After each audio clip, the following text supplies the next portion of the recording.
Now, on my way out, I talked to the girl at the counter that worked at immigration. She took down my phone number and she said, "You do not come here unless I call you. I will call you on Monday or I will call you on Tuesday."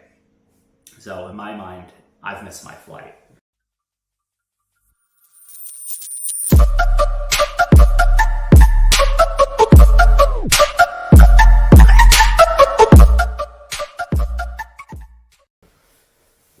All right, so I just got my Mexican permanent residency. I'm now a permanent resident in Mexico. And I wanted to make this video because a lot of people are asking me how I did it, especially because I don't actually live in Mexico full time. I go down a couple times a year, and I just want to explain exactly what I did and what the process looked like. There's certain parts of the story in hindsight that are funny. They were very stressful at the time. But everything went very smoothly. Before I go any further with this specific video, I just want to explain, number one, I'm in my wife's office right now. I just got a new cell phone, so I don't have a microphone, so the audio quality might be kind of low or not great. And the other thing I want to explain is that I've gotten pretty lazy with YouTube videos. Last year I made a few. It was a lot of fun. But you know, it's a lot of work. So I just want to make this video for informational purposes, just because a lot of people are asking me questions. And from what I understand, some people want to explore different options for themselves. So my wife is a Mexican Canadian, and my daughter was born in Canada as just a Canadian. But what we did earlier this year, and we did all the steps last year to get all the paperwork in order, is we registered her in Mexico. So it's her birthright as someone born to a Mexican mother or father, in this case mother. It's my daughter's birthright to become a Mexican citizen. It's just a matter of registering her. So what we did is we went to the civil registry in Mexico, and we asked them what paperwork they needed. It took a couple tries, but they gave us a list, and we went through with it all, and we registered my daughter. And once we registered my daughter as a Mexican citizen, immediately that made it so that I could become a permanent resident just like that. I skipped all the other immigration steps. So for people that want to live in Mexico, they initially come in as a tourist. Then you can get like a work permit or a temporal resident card, and then the very last step is a permanent residency. And once you've had your permanent residency for a number of years, there's like a path to citizenship. But that's really not what this video is about. It's just I want to explain my process and journey of becoming a permanent resident and what I needed to do.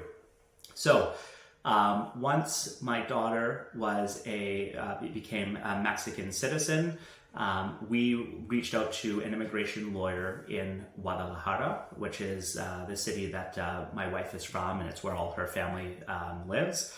Now, we go down a couple times a year, and this year was a bit funny because of COVID. They shut things were still shut down in Canada early in 2022. So we made the decision to register my daughter once she had her citizenship to a school in Mexico. Nice little private school, not a ton of money, but very nice facilities. They had like yoga and karate and kind of other really cool things for like little kids. So we had my daughter in a school down there. My wife was going to work remotely for a couple months while my daughter was attending school, while we waited for things to open up locally here in Canada.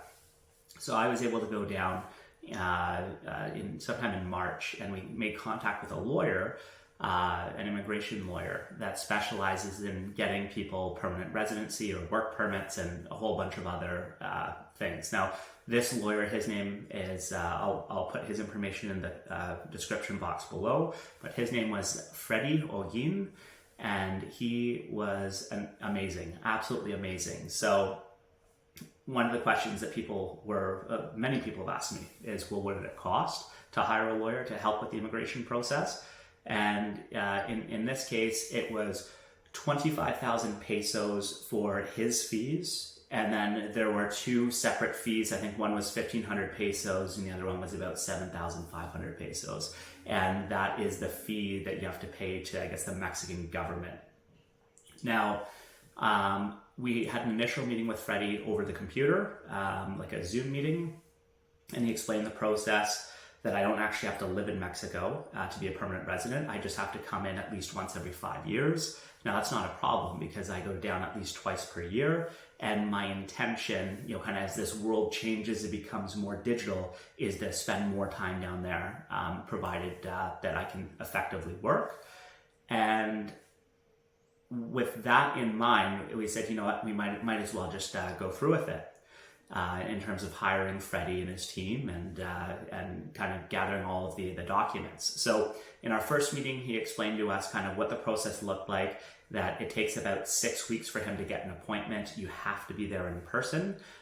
So what that meant for me is that we were flying out of Mexico kind of at the end of March of 2022, and the earliest appointment he'd be able to get us would be sometime in May. So I went down on my own in May, and I went through with kind of getting him all of the paperwork that he'd required. Now, you may ask specifically what type of paperwork. It's my daughter's Mexican birth certificate. So even though she was born in Canada, once she becomes a Mexican, she gets a Mexican birth certificate. It just says born in Canada, or born, wherever it is that she was actually born, but it's on kind of like a government type of paper, and it has her Mexican social security number, which they call a QUIRP. So we gave that. We gave my wife's birth certificate. I think we gave our marriage certificate, although I don't know if he actually needed it or not. My daughter doesn't have any Mexican identification because it was going to take too long to get a Mexican passport, as well as I think it's pretty expensive. It's like $300 US, and she's only 5. So we didn't want to go through with that when we know that she's never actually going to use it. So what we were able to do is get a pediatrician's letter. So it has to be a registered pediatrician. And fortunately, we have a pediatrician in Mexico. It's quite inexpensive. I think it's like 800 pesos per visit. But the service is absolutely amazing. It was well worth it when we had her do kind of her checkup. So with that in mind, we contacted the pediatrician, and he wrote an official letter, and we got like a passport photo that was basically glued to the letter from the pediatrician. And the government of Mexico recognizes that as a piece of identification. So with all of that in mind and given to the lawyer, he went to work and did what he needed to do with regards to paperwork. Now, I left the country at the end of March. He contacted us and said, okay, your appointment is in May. And what he explained to us is that it's all going to be in a single day. So you're going to fly down, you're going to go to the immigration office, they're going to do your biometrics. So they're going to take a photo of you, fingerprints, thumbprints, you're going to sign, and they're going to give you your permanent residency card that day, and then you're free to go. And as long as you come back at least once during every 5-year period, the card never expires. You have all the same rights as a Mexican, with the exception that you cannot vote. So in my mind, I said, you know what, sounds like a good deal. I've got aspirations to own property down in Mexico, as well as, kind of other things that may arise. So we said, you know what, absolutely, pay the fee. So we had to pay the basically 50% of the lawyer's fee up front, and 50% of the lawyer's fee once everything is completed, as well as the fees that you have to pay to the Mexican government. So in US dollars, we'll call it, I don't know, maybe $1,500. In Canadian dollars, maybe about $2,000. But again, looking at the big picture, at least for myself with a Mexican wife and a Mexican daughter, in my mind, it's well worth it. So we went through with it. Now here's where the story got kind of funny. So I flew down in May, and actually I'm recording this video just at the end of May, but I flew down early May with the intent to go down and do everything in one shot. And then fly back kind of a couple days after the appointment with immigration. So I got there, everything was great, I had everything in order, I had all the fees kind of separated. Actually I had them in little bags, like little sandwich bags for him, for the Mexican government, and then there was another kind of Mexican fee. So I think I'd already mentioned it was 50% of his fee, so the back half, so 12,500 pesos, 7,500 pesos, and then 1,500 pesos. We went to immigration. And this is where I felt amazing about my decision. Having hired Freddy, we got into the immigration office. You go through a lineup and you just see tons of people waiting everywhere. There's, I don't know, maybe 50 people and all different nationalities, people all just queued up in different lines. And, you can be quite confused. And there's security checkpoints all along the way. And every time I got to the security checkpoint, I just said, I'm with Freddy. And they just said, oh, you're with Freddy? That's amazing. They just, come on through. So I passed all the queues or all the lineups. So in my mind, paying all this money to have a lawyer take care of everything, it's well worth it because it's like a concierge service. So once I got into the actual immigration building, and my lawyer, Freddy, was there, and he sat me down and said, okay, they're going to do your biometrics and take your picture, et cetera, et cetera. I waited maybe about 10 minutes. They called me up and I did everything. And then he said, okay, go wait outside. It's going to be maybe about 30 or 40 minutes of paperwork. And I'd signed a few documents that he'd given to me. Now, here's where the story gets kind of funny. And again, I say funny only in hindsight because in the moment it was very stressful.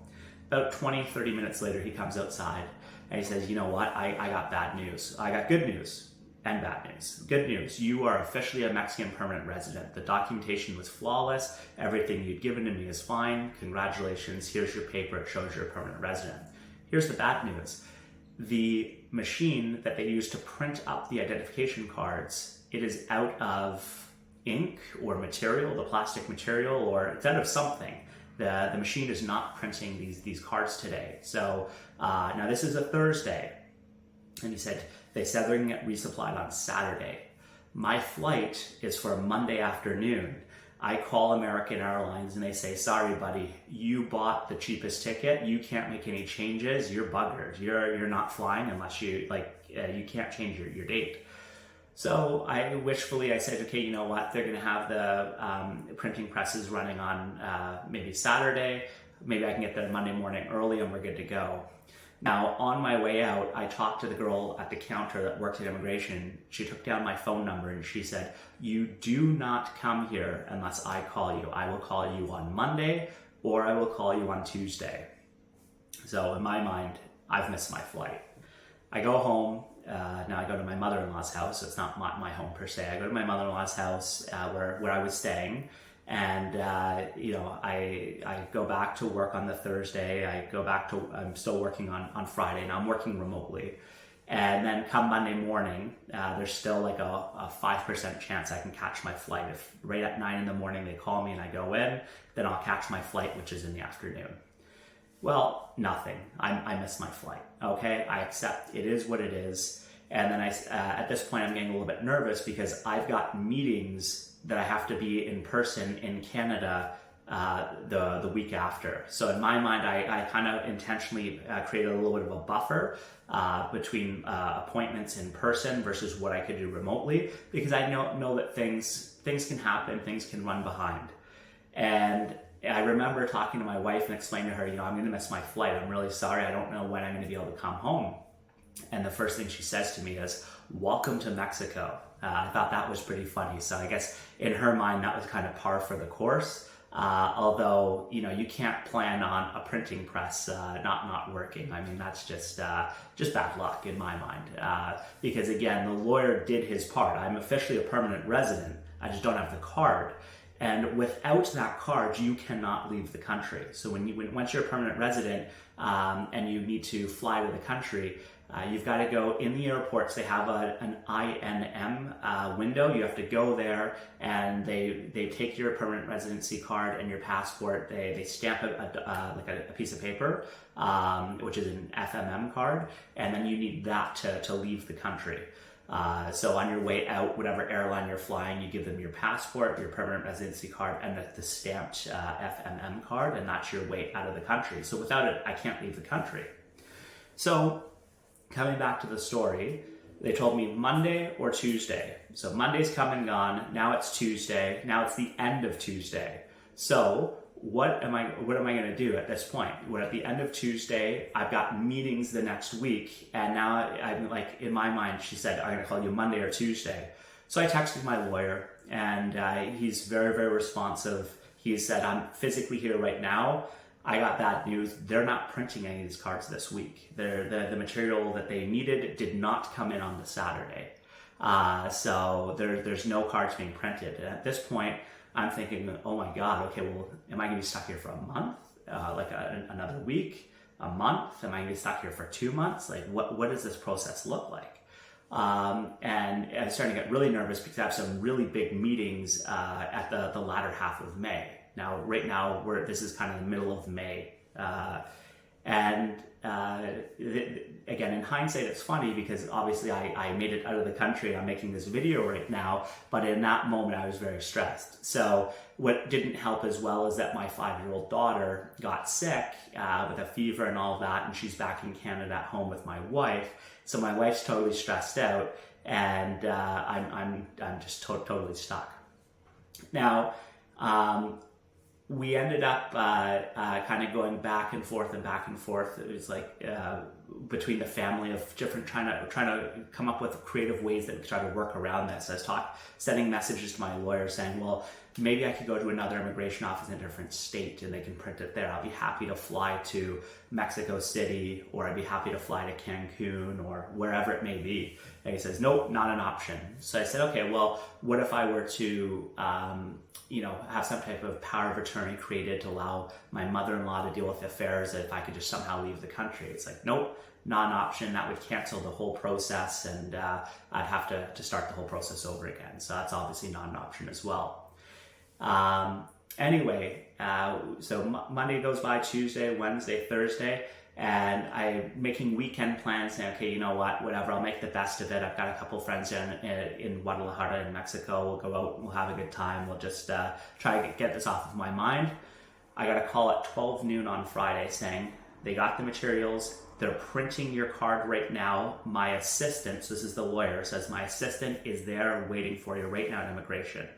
Now, my mother-in-law's house is about 20 minutes by a train ride from mother-in-law's house to immigration. So I hop on the train, take an Uber to the train station, hop on the train.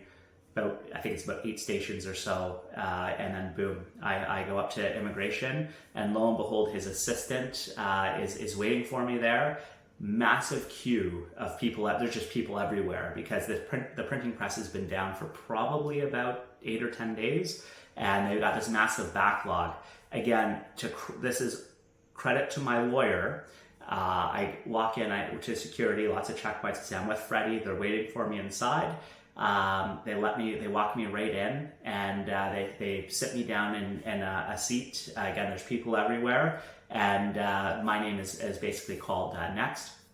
I went up, signed for my card. They give me the permanent residency card, and off I go. So basically, the moral of this story is my lawyer's amazing. He's a true professional, and I'm not trying to make this video solely as a testimonial.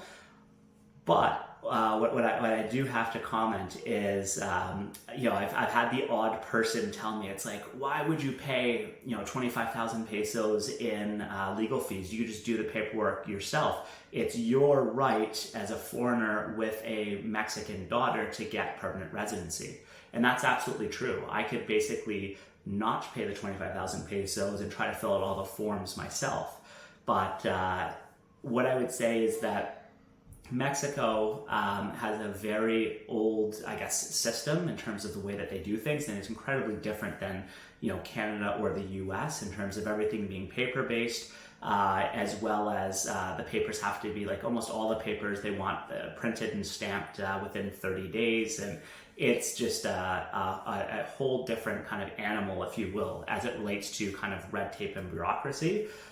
So I would say that my lawyer's fees, I am more than happy to pay. As a matter of fact, there's an acquaintance of mine that I know that did the exact same process in Cancun. Now he doesn't have any Mexican family. I think he went on some type of investor kind of way of getting into the country. So he came down as a visitor, then said, I have all this wealth back in my country and I have a very strong pension. So they jumped him to the front of the line as well to become a permanent resident. but my understanding is the fee was like 100,000 pesos, where I only spent 25,000 pesos. So in my mind, I got absolute VIP concierge service, 25,000 pesos of cost for a lawyer. I'm just trying to do the conversion mentally in my mind right now. I mean, maybe that's 1,200 bucks. So yeah, well worth it. I was incredibly stressed out in the moment where the printing press wasn't working and I'd missed my flight, and they told me, oh, it would be the week after, and I had meetings that week, but I ended up flying out on the Sunday, and then it was a long weekend holiday on the Monday, and I was able to attend all my meetings that week. So that is my story in a nutshell. Hopefully I've answered everything, and I'll consider making a separate video explaining how we registered my daughter, because that was we did it on our own. That we didn't hire a lawyer to do it. There was just a small list of documents we had to provide, and we did it on our own. But there was a lot of frustration, and just due to red tape, bureaucracy, and honestly I think just people not wanting to do their job. So we started at one registry office, and then we went to another registry office. But again, that's a topic for another video. So hopefully everyone has enjoyed this video. Let me know if you guys have any questions, and I'll do my best to answer it.